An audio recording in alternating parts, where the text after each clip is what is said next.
বিভিন্ন রকমের চেয়ার নাই, বড় বড় সাজসজ্জা নাই।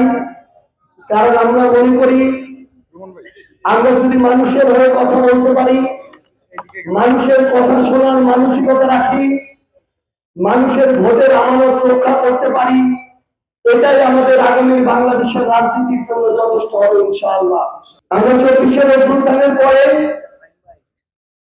নতুন বাংলাদেশটাকে এমন একটা জায়গায় প্রত্যাশা করেছিলাম, যে জায়গায় বাংলাদেশের যে মিডিয়া, সেই মিডিয়া কোনো ব্যক্তি, গোষ্ঠী, প্রতিষ্ঠান কিংবা দলের পক্ষে হয়ে কাজ করবে না, বরং বাংলাদেশের মিডিয়া বাংলাদেশের মানুষের, জনগণের এবং রাষ্ট্রের পক্ষে হয়ে কাজ করবে।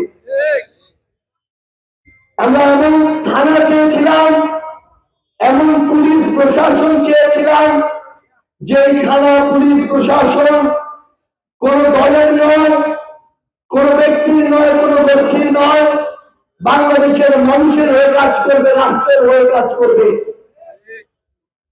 কারণ আওয়ামী লীগ ছিল, আওয়ামী লীগ পালিয়ে গিয়েছে, বিএনপি আজকে আছে, কালকে নাও থাকতে পারে, এনসিপি জামায়াত আজকে আছে, কালকে অন্য দল আসতে পারে, কিন্তু এই বাংলাদেশের জনগণ, আমার এই সার্বভৌম রাষ্ট্র সব সময় থাকবে।